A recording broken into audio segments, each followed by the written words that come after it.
Ever since we met Poppy and Kissy in chapter 2, we knew that there were some good toys in the factory that didn't want to kill us, but instead help us. And later in chapter 4, when we make it to Safe Haven, we realize that there are actually a ton of good toys that are all trying to survive, but are struggling just to find food. But why are some toys good and some toys aren't?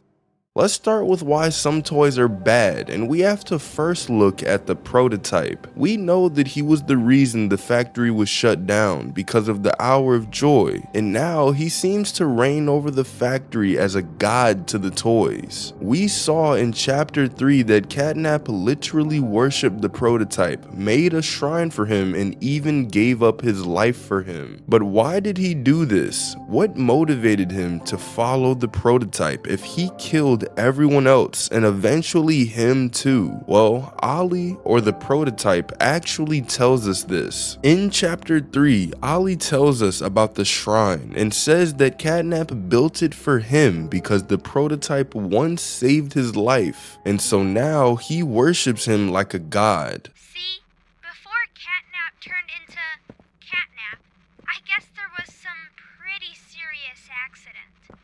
He almost died, but they say that the prototype saved his life, giving up his own freedom in the process. In Catnap's eyes, the prototype is a superhero and has saved this place. So Catnap treats him like a god, killing everyone that opposes him. So if Catnap worships the prototype because he saved his life, then is this the case for all of the other toys? Well, it doesn't seem to be, but that's until we realize that the Hour of Joy saved all of the toys from endless torture by the scientists. So if the prototype was able to convince all of the toys to rebel against Playtime Co. in order to have freedom, then this could be his way of saving their lives from more suffering, which could have a similar effect as to what happened with Catnap. We know that Mommy Longlegs was hostile towards the staff, but warm and loving towards the children, meaning she didn't like the staff, or maybe just all adults in general. So if the prototype came to her and told her that if she helped him in the Hour of Joy, then all the adults would die, this could be the prototype's way of saving her from what she hated most. And as for Huggy, we see a deep, monstrous voice that pretty much has to be the prototype tell him that we're trying to make more toys and that he needs to put a stop to it. But even if this isn't the prototype, it still does show us that Huggy is motivated to make sure that no more experiments are made. So the prototype could use this to motivate Huggy. He could have told Huggy that the Hour of Joy would put an end to the experimentation and torture that they had to go through, leading to Huggy giving his full obedience to the prototype. So it seems that the toys were all motivated by something that the prototype could exploit and use against them in order to get them to follow his commands. But after the Hour of Joy, what makes the toys continue to follow him? We saw that Catnap did pretty much everything that the prototype asked of him, and there's strong evidence that Huggy and Mommy Longlegs were also following his commands. So why do they continue to follow him? Well, Dog Day tells us the exact same reason in chapter 3. After we fight off the many smiling critters, we find Dog Day being tortured in a prison cell, with him missing the complete bottom half of his body. But he tells us why he's being treated this way. He tells us that Catnap did this to him, and that the other smiling critters that we just fought off followed the prototype's every command to avoid being tortured or even killed by Catnap. And if they obey, then they're fed. That thing, Catnap, the prototype is his god, and this is what he does to heretics.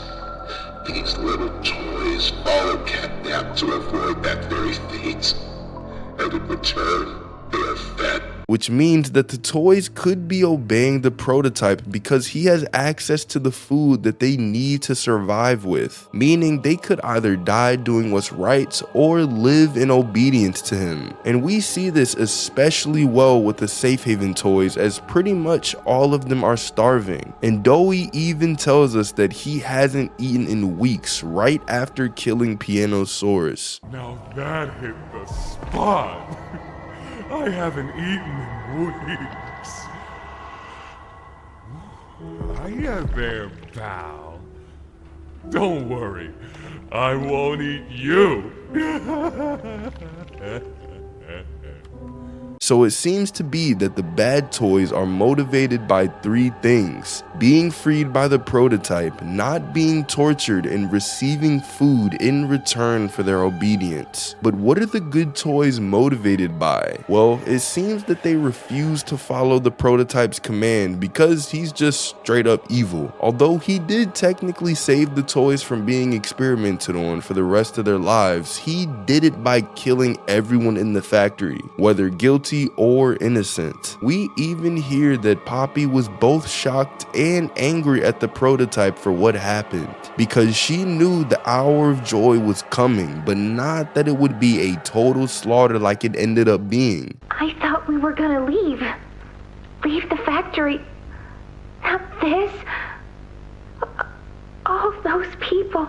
So although the good toys might be motivated by their conscience and are just trying to do the right thing, it's a little deeper than that. Playtime Co. was 100% an evil company, and they were doing a lot of bad things to the orphans and experiments. But if they're gonna be free just to obey another evil entity, then it doesn't really make sense for them to want to obey the prototype, but instead to continue fighting. And it seems that they had a much stronger chance to fight the prototype compared to Playtime Co., because Playtime Co. had them in cages. It had guards all over the place and even fail-safes in case something went wrong, meaning that the toys would have no possible escape except in the event that someone would be able to bypass those things, which is what the prototype ended up doing. But because they were no longer in cages but instead able to free roam the factory and even live in a bunker-like shelter, they have a much stronger chance to defeat the prototype, which seems to be what they're doing. Poppy's entire mission for us was to stop the prototype from the very beginning, and she later tells us in chapter 4 that we can do this by blowing up the entire factory. But even though Poppy may be on the same side as the safe haven toys, her plan literally involves killing everyone in the explosion. So it seems that even among the good toys, they have some problems. So overall, the bad toys are motivated by their physical needs and even obligation to follow the prototype after his plan to free them. But the good toys are motivated to do what's right and don't trust the prototype, as he's just as evil as Playtime Co., killing Catnap and even taking away Mommy Longlegs' body away when she feared that he'd make her part of him. But now that Kissy and us are the only ones left on the good guy side, it's pretty much just us against the prototype. And since we're now inside his home, we'll see what ends up happening. But what do you guys think?